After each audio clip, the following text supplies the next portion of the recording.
Oh gitu, lagi bahas audit pajak. Iya, kan ada kasus penyuapan pajak. Iya, yang PTWA ini sih. PTWA itu PT apa ya? PTWA itu PT Wahana Auto Eka Marga yang bergerak di mana-mana modal asing yang ada di Jakarta. Oh, emang gimana aja gitu kasusnya? Nah, jadi kasusnya itu tuh gimana ya? Lupa. Kelamaan Li. Jadi gini nih kasusnya tuh. Tunggu dulu, sebelum bahas itu, kalian tahu gak sih pajak itu apa? Ya tahu lah, pajak itu kan kontribusi untuk negara kan. Betul, jadi pajak itu merupakan kontribusi wajib yang dibayarkan oleh wajib pajak pribadi maupun badan bersifat memaksa yang dibayarkan kepada negara. Kenapa bayar pajak itu penting? Karena pajak memiliki 4 fungsi. Yang pertama, fungsi budgetai, di mana fungsi ini merupakan pajak salah satu penerimaan negara. Yang kedua, fungsi reguler atau fungsi mengatur, di mana pajak ini menjadi salah satu alat untuk mengatur pelaksanaan kebijakan pemerintah. Yang ketiga, fungsi stabilitas, di mana dari fungsi-fungsi yang tadi, pajak itu jadi penerimaan negara yang menunjang untuk kebijakan-kebijakan pemerintah. Yang terakhir, fungsi redistribusi pendapatan, di mana tadi di penerimaan pajak itu untuk melakukan pengeluaran negara, baik pengeluaran rutin atau untuk pembangunan nasional, untuk membuka lapangan pekerjaan yang bisa menaikkan pendapatan masyarakat. Tadi kan ngomongin soal fungsi pajak tuh, ini juga ada jenis-jenis pajak. Jenis pajak tuh ada 3. Yang pertama menurut golongan. Menurut golongan tuh ada 2, ada pajak langsung dan pajak tidak langsung. Kalau pajak langsung itu si pajaknya tuh harus dibayarkan langsung oleh si wajib pajaknya, tidak bisa melibatkan pihak ketiga. Nah, sedangkan pajak tidak langsung itu si pajaknya itu bisa melibatkan pihak ketiga. Kedua itu ada menurut sifat. Kalau menurut sifat itu ada pajak subjektif dan pajak objektif. Kalau pajak subjektif itu pajak yang pengenaannya tuh memerhatikan keadaan si wajib pajaknya. Nah, kalau pajak objektif itu pajaknya tuh memerhatikan objeknya kayak benda, keadaan, perbuatan atau peristiwa. Jadi jadi si pajaknya tuh tidak memperhatikan keadaan pribadi si wajib pajaknya. Nah, terus yang ketiga itu ada menurut lembaga. Menurut lembaga itu ada pajak negara dan pajak daerah. Kalau pajak negara itu si pajaknya tuh dipungutnya tuh oleh pusat. Jadi si biaya pajaknya itu untuk kepentingan negara, untuk membiayai kepentingan negara. Kalau pajak daerah itu si pajaknya itu dipungut oleh provinsi dan kabupaten. Jadi si biaya-biaya yang diambilnya itu untuk daerah-daerah tersebut. Kalau provinsi untuk provinsi, kalau kabupaten atau kota untuk kabupaten atau kota.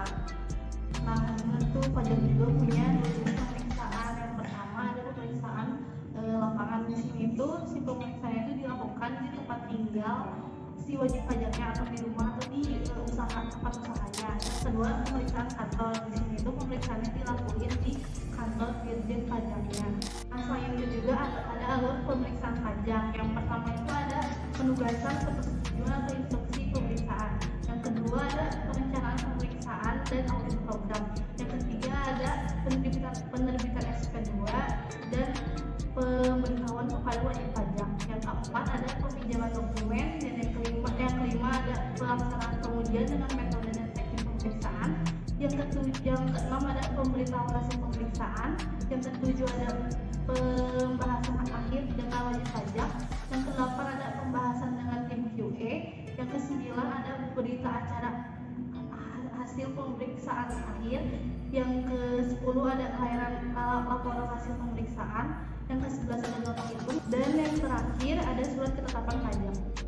Nah gitu, nah kan sekarang kita udah ngerti nih apa itu pajak dan lain sebagainya. Sekarang mending kita lanjut lagi deh ngebahas tentang si kasus ini, kasus si PTWA-nya. Jadi gimana Dan? Jadi kronologisnya itu kayak gini. Darwin yang merupakan komisaris PTWA ini mengajukan laporan pajak tahunan 2015 dengan berstatus lebih bayar sebesar 5,3 miliar dan mengajukan restitusi. Nah, diperiksa oleh KPP PMA yang dibentuk oleh 3 tim orang. Nah, setelah diperiksa, hasil laporan tersebut terdapat banyak kesalahan dan disampaikan kembali oleh Kepala KPP PMA 3 ini oleh Yul Dirga. Nah, setelah disampaikan kembali, Hadi menawarkan bantuan agar restitusi ini disetujui. Mereka meminta imbalan sebesar 1 miliar dan disetujui oleh Darwin. Kemudian ketiga ini melakukan modus serupa saat melakukan pemeriksaan. Darwin melaporkan pajak tahunan PT WAE dengan mengajukan restitusi sebesar 2,7 miliar. Namun terdapat banyak koreksi kembali. Nah, yang tadinya lebih bayar ternyata kurang bayar.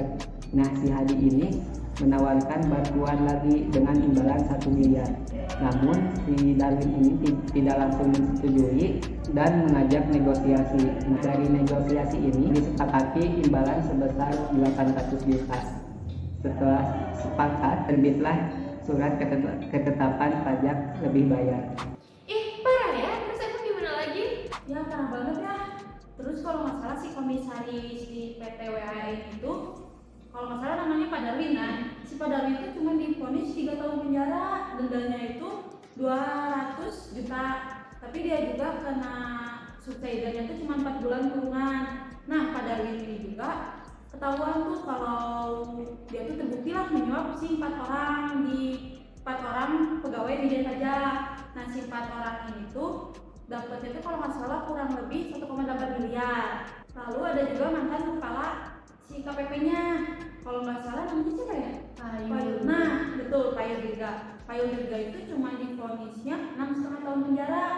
Tapi dia tuh kena harus tetap membayar denda. Si dendanya itu sekitar 300 juta dengan subsidi kurungan penjaranya itu 3 bulan. Nah, Payul Dirga juga teh harus mengganti si uang penggantinya itu sebesar kalau nggak salah 50 juta.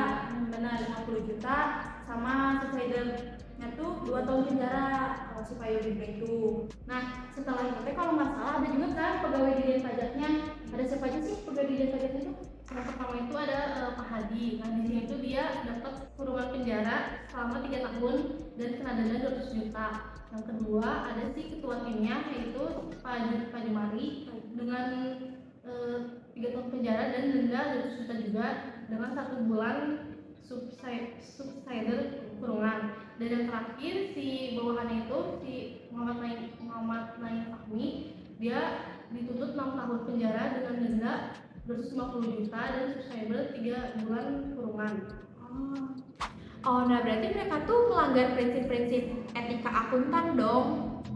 Ada pelanggaran prinsip integritas di mana si KPPMA 3 Jakarta ini dia memberikan opini tidak wajar sehingga menyetujui untuk menerbitkan surat keterangan lebih bayar yang mengakibatkan terjadinya restitusi untuk PT Wahana Auto Eka Marga.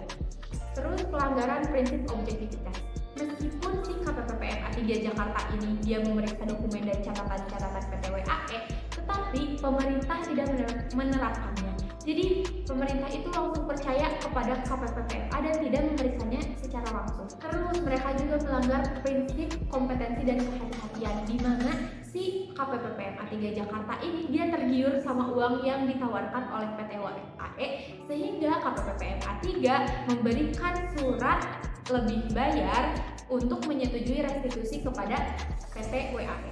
Ada pelanggaran prinsip kerahasiaan di mana si KPPMA 3 Jakarta ini mereka menyembunyikan berbagai informasi untuk menutupi kerahasiaan kepada berbagai pihak. Dan yang terakhir mereka melanggar prinsip perilaku profesional karena mereka menerbitkan surat keterangan lebih bayar yang padahal tidak perlu untuk diterbitkan. Nah gitu sih pelanggaran prinsip etikanya mah. Kalau misalnya sarannya dari kalian ada nggak sih? Ya ada dong. Nah, yang pertama, pemerintah harus tegas dalam menangani kasus kecurangan pajak yang terjadi di Indonesia. Terus yang kedua, pegawai Direktorat Jenderal Pajak juga perlu perhatian pengawasan lebih agar tidak terjadi kasus penyuapan. Lalu yang ketiga, kepada KPP PMA 3 Jakarta agar lebih menerapkan tanggung jawab apabila terdapat hal-hal kecurigaan yang mengarah kepada kecurangan pajak. Yang keempat, yang terakhir, pemerintah lebih waspada lagi dalam mengawasi perusahaan-perusahaan yang ada di Indonesia agar tidak terjadi lagi kecurangan dalam perpajakan yang dapat merugikan negara. Wah, bermanfaat sekali obrolan kita hari ini. Iya, ini tumben banget ya kita tuh bisa kayak gini. Kali-kali lu bahas-bahas yang bermanfaat lah. semoga bisa nerapin ya ke kita.